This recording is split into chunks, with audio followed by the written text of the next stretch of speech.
Peradaban Cina sebelum masa keislaman. Sejarah Tiongkok adalah salah satu sejarah kebudayaan tertua di dunia. Dari penemuan arkeologi dan antropologi, daerah Tiongkok telah didiami oleh manusia purba sejak 1,7 juta tahun yang lalu. Peradaban Tiongkok berawal dari berbagai negara kota di sepanjang lembah Sungai Kuning pada zaman Neolitik. Sejarah tertulis Tiongkok dimulai sejak dinasti Shang 1750 sampai 1405 sebelum Masehi. Budaya, sastra, dan filsafat Tiongkok berkembang pada zaman dinasti Zhou 1666 sampai 221 sebelum Masehi, yang dilanjutkan dinasti Shang. Dinasti ini merupakan dinasti yang paling lama berkuasa pada zaman dinasti inilah aksara Tionghoa modern mulai berkembang.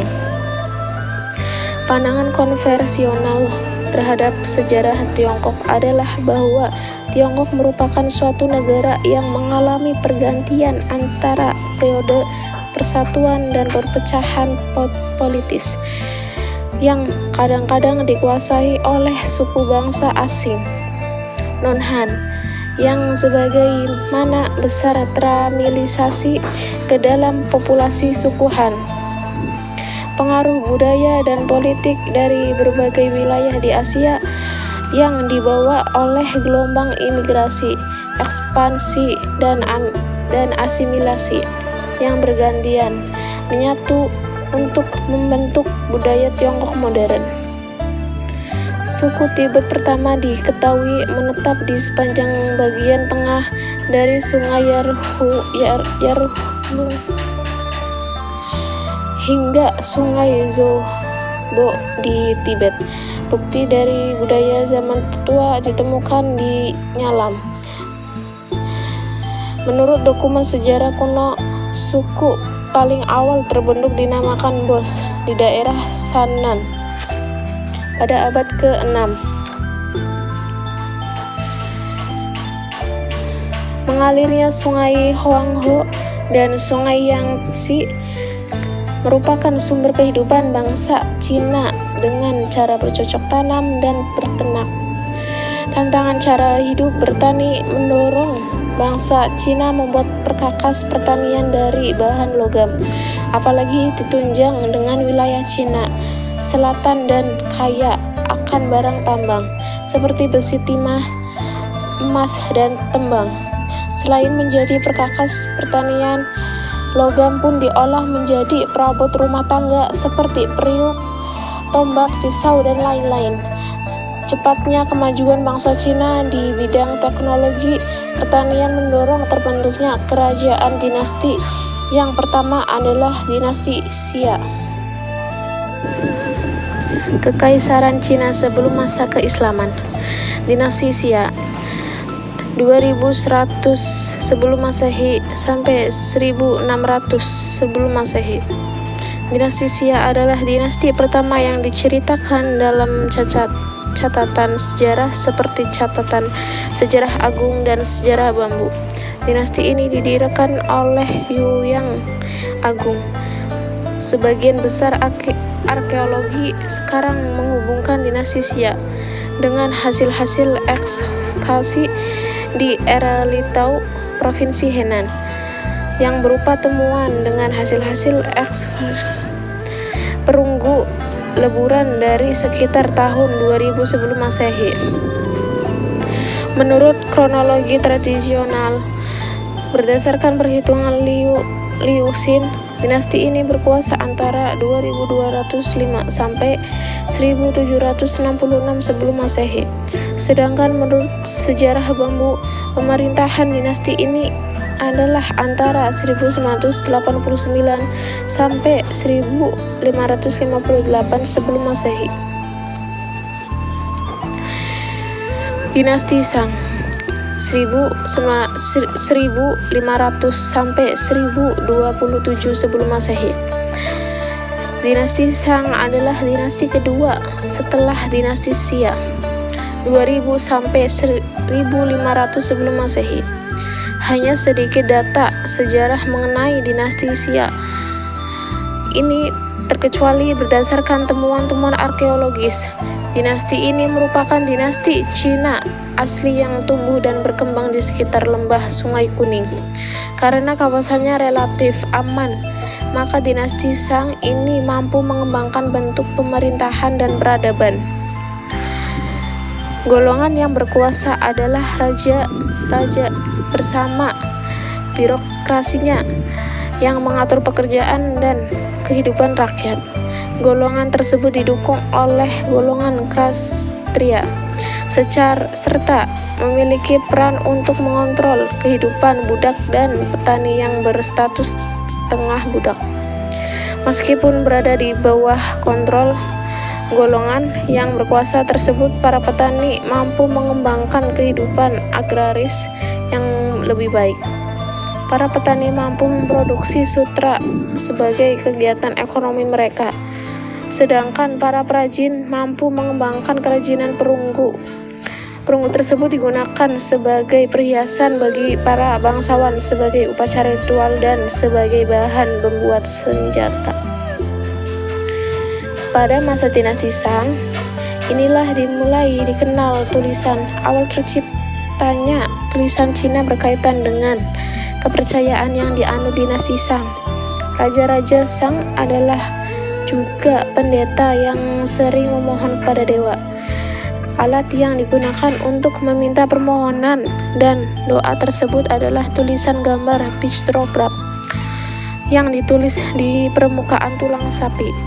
Tulisan tersebut lama-kelamaan berkembang dan digunakan oleh banyak orang pada generasi-generasi mendatang. Tulisan ini akhirnya bukan hanya menyebar di daratan Cina, melainkan juga di Korea dan Jepang. Dinasti Zhou dan berkembang ajaran filsafat Cina 1027 sampai 221 sebelum Masehi. Ciri peradaban yang menonjol pada masa dinasti Zhou adalah dibentuknya pemerintahan pusat yang kuat. Hal tersebut didukung oleh para bangsawan yang memiliki kecakapan dalam mengembangkan sebuah negara. Zaman dinasti Zhou ditandai dengan kemajuan kreativitas intelektual. Para pemikir Cina zaman Zhou tersebut antara lain Konfusius yang mengembangkan Konfusiusme, Laotzi yang mengembangkan Taoisme, Han Feizu dan Litsu yang mengembangkan ajaran legalisme, Moti dan Motuzu yang mengembangkan Mohisme, kaum Hosmi yang mengembangkan Sofisme, serta individualisme. Berikut ajaran filsafat mereka kembangkan. Konfusianisme. Ajaran Konfusianisme berpandangan bahwa untuk mewujudkan pemerintahan yang baik, maka penguasa harus bersifat adil, jujur, bijaksana, dan memberi kasih sayang pada semua golongan. Intinya, pemerintahan harus bersifat humanis. Taoisme.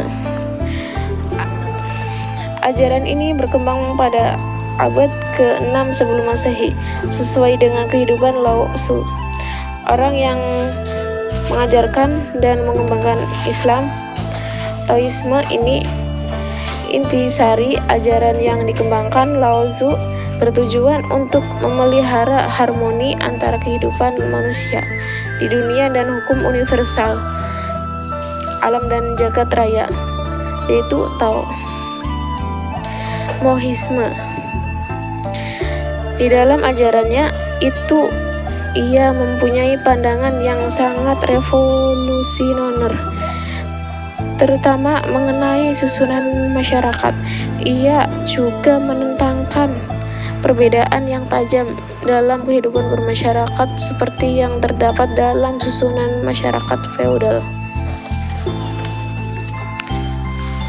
Sofisme. Motsu telah memberikan sumbangan pemikiran filsafat yang sofistik terhadap sejarah dan peradaban Cina. Kontribusi pemikiran sofisme berupa sistematika logika yang disusun dalam bentuk cara berdiskusi yang sangat teratur. Individualisme. Selain para pemikir dan cendikawan yang terus berusaha meneliti dan mencari jalan bagi upaya menyelamatkan kehidupan masyarakat, ternyata ada juga tokoh pemikiran yang bersikap individualisme dan egoistik. Legalisme berarti mengundang-undang atau hukum. Jadi facia atau legalisme artinya ajaran yang menurut undang-undang atau hukum. Dan karena itu pula pahamnya disebut legalisme. Dinasti Qin 221 sebelum Masehi sampai 206 sebelum Masehi. Dinasti Qin berhasil menyatukan Tiongkok yang terpecah menjadi beberapa kerajaan pada periode negara perang melalui serangkaian penaklukan terhadap kerajaan-kerajaan lain. Dengan penaklukan terakhir adalah terhadap kerajaan Qi pada sekitar tahun 221 sebelum Masehi. Dinasti Han 206 sebelum Masehi sampai 220.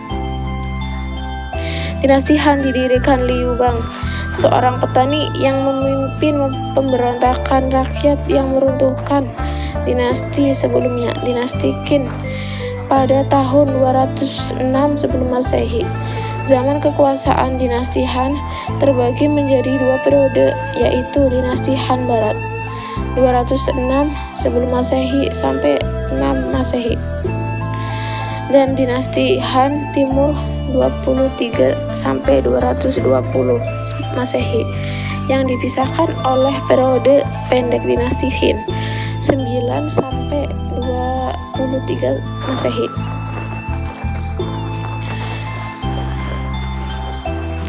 Zaman Tiga Negara 220 sampai 208.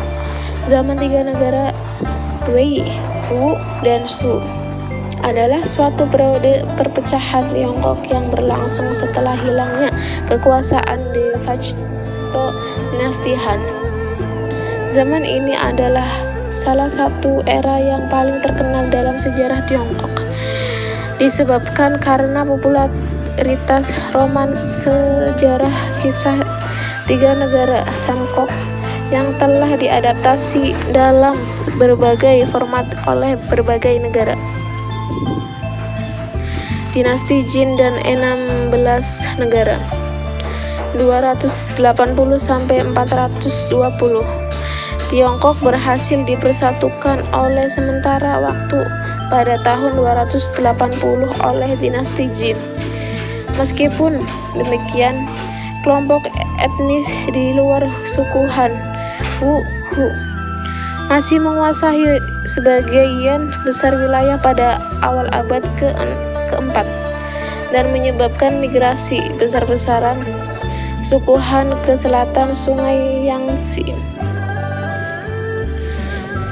Dinasti Utara dan Selatan 420 sampai 589. Menyusul keruntuhan dinasti Jin Timur pada tahun 220, Tiongkok memasuki era dinasti Utara dan Selatan. Zaman ini merupakan masa perang saudara dan perpecahan politik. Dinasti Sui 589 sampai 618. Setelah hampir 4 abad perpecahan, dinasti Sui berhasil mempersatukan kembali Tiongkok pada tahun 589 dengan menaklukkan Yangzhen, pendiri dinasti Sui, terhadap dinasti Chen di selatan. Periode kekuasaan dinasti ini antara lain ditandai dengan pembangunan terusan besar Tiongkok dan pembentukan banyak lembaga pemerintahan yang nantinya akan diadopsi dengan dinasti Tang.